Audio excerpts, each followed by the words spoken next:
Rebuild Kerala എന്നൊക്കെ പറഞ്ഞ് വലിയ വലിയ കാര്യങ്ങൾ വൈകുന്നേരം വന്ന് പറയും പിണറായി വിജയൻ.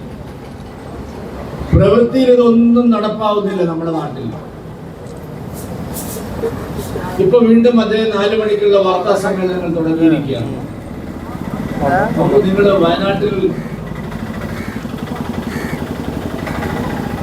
എത്ര ദുരന്തപൂർണമായിട്ടുള്ള ഒരു സ്ഥിതിയിലൂടെയാണ് ഒരു ജനത കടന്നു പോകുന്നത്. നൂറുകണക്കിന് ആളുകൾ ആ മഹാദുരന്തത്തിൽ ജീവൻ നഷ്ടപ്പെട്ടു. എത്രയോ ആളുകൾ ഇപ്പോഴും കാണാതായ അവരുടെ ഭൗതിക ദേഹങ്ങൾ നമുക്ക് തിരിച്ചു കിട്ടിയിട്ടില്ല. ആയിരക്കണക്കിന് ആളുകൾ അഭയാർത്ഥി ക്യാമ്പുകൾ പോലെയുള്ള ക്യാമ്പുകൾ, ദുരിതാശ്വാസ ക്യാമ്പുകളിൽ കഴിയുകയാണ്. എന്ത് മനോഹരമായിട്ടാണ് മുഖ്യമന്ത്രി വൈകുന്നേരം സംസാരിക്കുന്നത്. അവിടെ നിന്ന് ഇങ്ങോട്ട് വന്നത് ആ ദിവസം മുതൽ 10 ദിവസം ഞങ്ങൾ അവിടെ നോക്ക്. അവിടെ പുനരധിവാസത്തെ കുറിച്ചുള്ള ഒരു കാര്യവും നടന്നിട്ടില്ല. ഒരു ആലോചന പോലും വയനാട്ടിൽ ഉണ്ടായിട്ടില്ല. ഉരുൾപൊട്ടലിൽ അനാഥരായവരെ പുനരധിവസിപ്പിക്കുന്ന കാര്യത്തിൽ പിണറായി വിജയൻ സർക്കാർ ഇരുട്ടിൽ തപ്പുകയാണ്. സ്കൂളുകളിൽ ക്യാമ്പുകളിൽ കഴിയുന്നവരെ താൽക്കാലികമായി എങ്ങോട്ട് കൊണ്ടുപോകുമെന്ന് പോലും മന്ത്രിസഭാ ഉപസമിതിക്കോ ജില്ലാ ഭരണകൂടത്തിനോ പറയാൻ കഴിയുന്നില്ല. സ്ഥിരം സംവിധാനത്തെ കുറിച്ചല്ല, താൽക്കാലിക സംവിധാനം. സ്കൂളുകൾ തുറക്കാൻ ഉള്ള ആവശ്യം ശക്തിപ്പെടുകയാണ്. ഈ ആളുകളെ താൽക്കാലികമായി എങ്ങോട്ട് കൊണ്ടുപോകുമെന്നുള്ളതിനെ കുറിച്ച് പോലും ഒരു ധാരണയും ഉണ്ടായിട്ടില്ല. ഞങ്ങൾ വലിയ ടൗൺഷിപ്പ് പണിതു, അവിടെ എല്ലാ കാര്യങ്ങളും നടപ്പാക്കുമെന്നാണ് പറയുന്നത്. വെറും വാചക കസരത്തുകളാണിത്.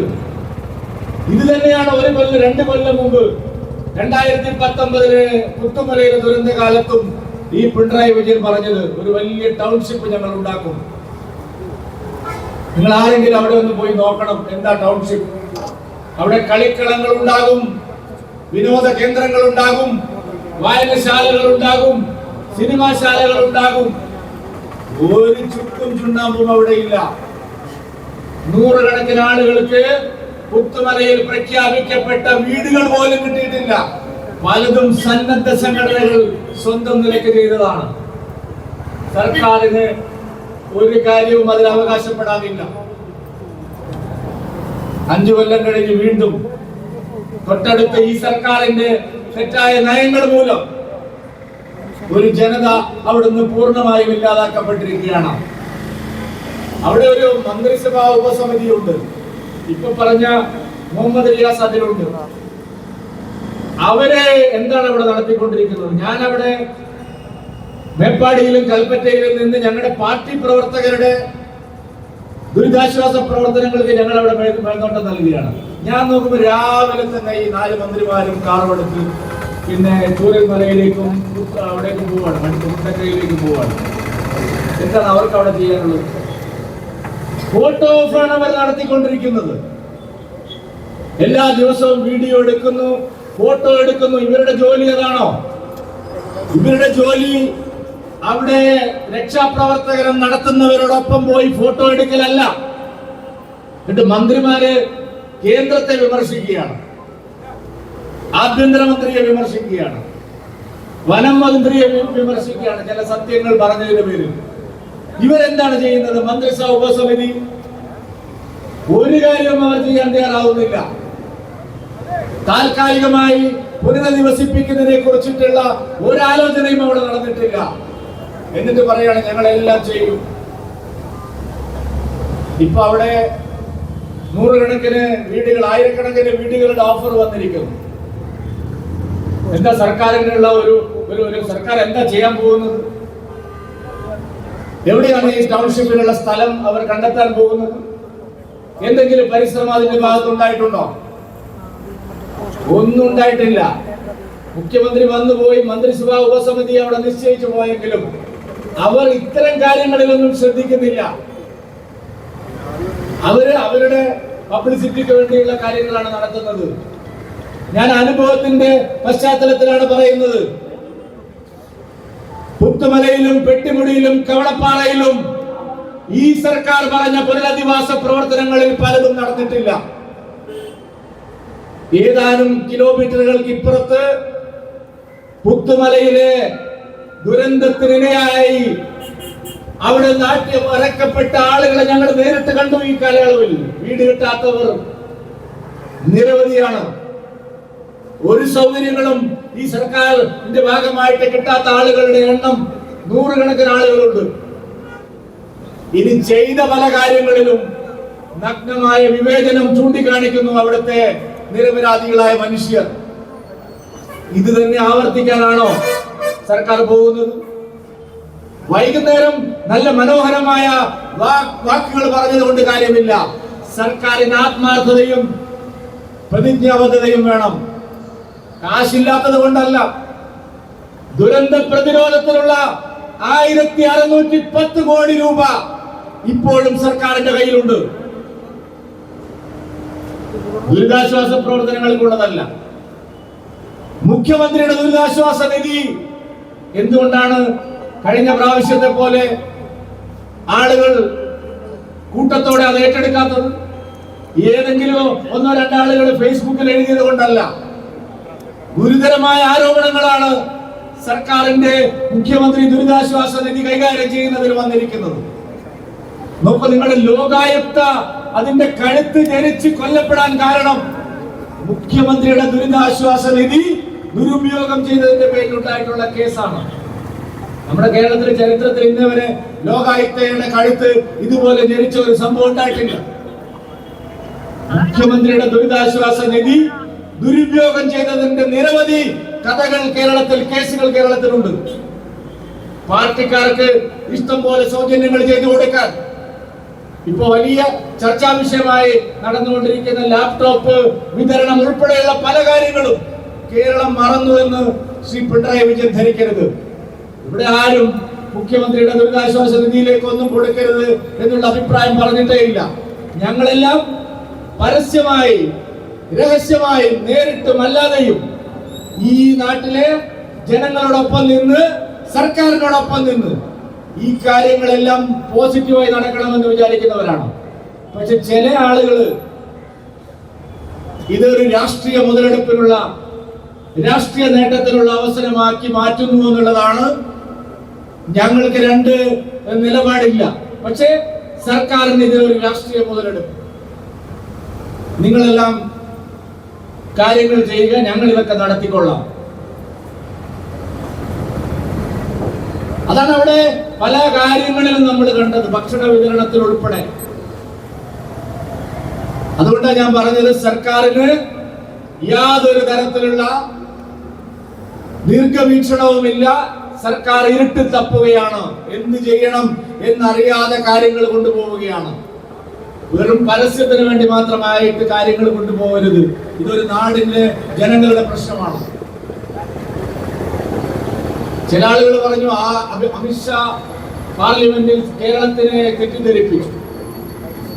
കേരളത്തെ ഒന്നും തെറ്റിദ്ധരിപ്പിച്ചിട്ടില്ല. ശരിയായ കാര്യങ്ങളെ പറഞ്ഞിട്ടുള്ളൂ. 20 സെന്റിമീറ്റർ കൂടുതൽ മഴ പെയ്താൽ അവിടെ ഉരുൾപൊട്ടലിന് സാധ്യതയുണ്ട് എന്ന് മനസ്സിലാക്കാൻ പാഴൂർ പടിപ്പുറയൊന്നും പോകേണ്ട ആവശ്യമില്ല. ഇവിടുത്തെ പല ചാനലുകളും, എന്റെ മുമ്പിൽ നിൽക്കുന്ന കൊടായുമായി നിൽക്കുന്ന പല ചാനലുകളും റിപ്പോർട്ട് ചെയ്ത വസ്തുതകൾ മാത്രം നോക്കിയാൽ മതി. ഇവിടെ നിൽക്കുന്ന പല ചാനലുകളും തലേ ദിവസവും അതിന്റെ തലേ ദിവസവും എല്ലാം അവിടുത്തെ ഭയാനകമായ സാഹചര്യങ്ങൾ റിപ്പോർട്ട് ചെയ്തിട്ടുണ്ട്. ലൈവായിട്ട് ചൂണ്ടിക്കാണിച്ചിട്ടുണ്ട് മുന്നറിയിപ്പ്. ജില്ലാ ഭരണകൂടം തൊട്ടടുത്ത പല സ്ഥലങ്ങളിലും ആദിവാസി കോളനികളിൽ ചെന്ന ആളുകളെ കുടിയൊഴിപ്പിക്കാനുള്ള ശ്രമം നടത്തിയതായിട്ട് അവിടെയുള്ള ആൾക്കാർ തന്നെ സമ്മതിക്കുന്നു. പക്ഷെ ചൂരന്മലയിലും മുണ്ടക്കയിലും ഒരു നടപടിയും സർക്കാരിന്റെ ഭാഗത്തുണ്ടായില്ല.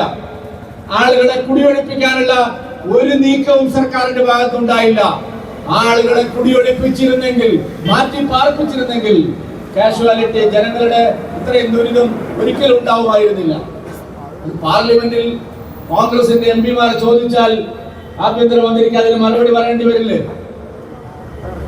ഭൂപേന്ദ്ര യാദവിനോട്, വനം പരിസ്ഥിതി മന്ത്രി ഭൂപേന്ദ്ര യാദവിനോട് മാധ്യമങ്ങൾ ചോദിച്ച ചോദ്യത്തിനാണ് മറുപടി പറഞ്ഞിരിക്കുന്നത്.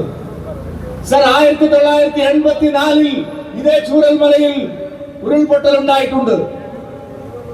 85 മാതൃഭൂമി പത്രത്തിൽ ഇനി ചൂരൽമലയിലും പരിസര പ്രദേശങ്ങളിലും ഉരുൾപൊട്ടൽ ഉണ്ടാവാതിരിക്കാനുള്ള മുൻകരുതലെ കുറിച്ചുള്ള വലിയ ലേഖനം വന്നിട്ടുണ്ട്. ആ ലേഖനം ഇപ്പൊ മാധ്യമം പത്രം റീപ്രൊഡ്യൂസ് ചെയ്തിട്ടുണ്ട്, നിങ്ങൾക്ക് വായിച്ചു നോക്കാം. അന്നു മുതലുള്ള മുന്നറിയിപ്പുകളുണ്ട്. വയനാട്ടിൽ അനധികൃതമായ കയ്യേറ്റങ്ങൾ, അനിയന്ത്രിതമായ ക്വാറിയിങ്,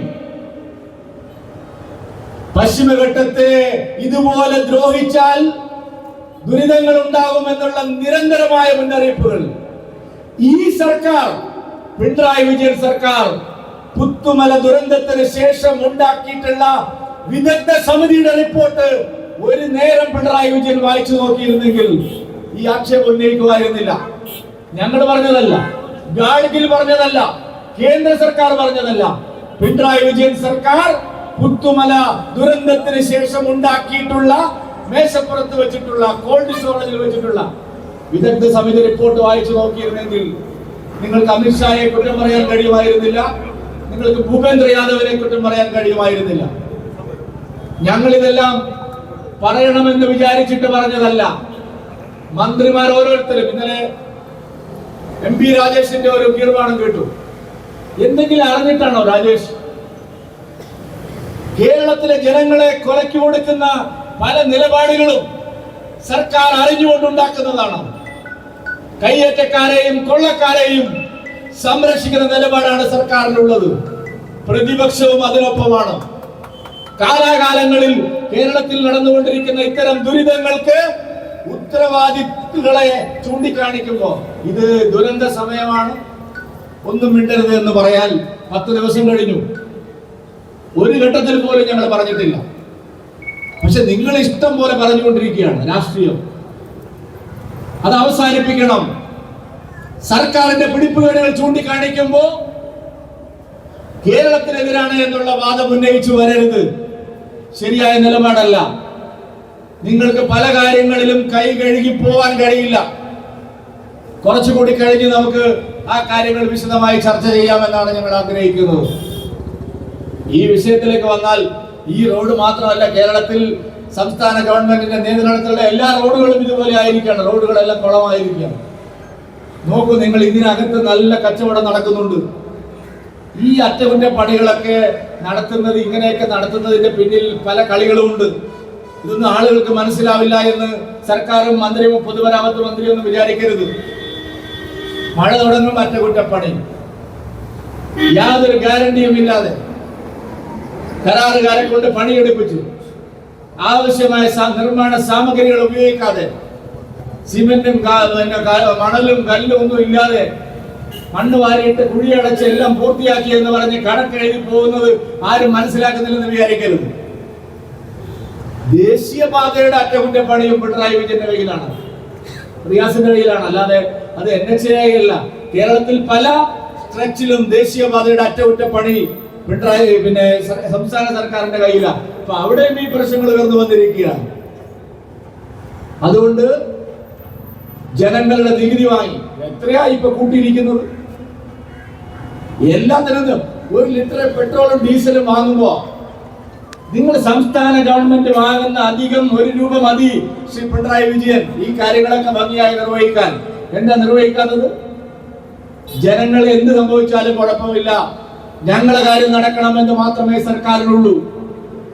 ഭരണസ്തംഭനമാണ്, തകർച്ചയാണ് കേരളത്തിൽ. എല്ലാ മേഖലയിലും ഈ ഭരണസ്തംഭനമാണ്.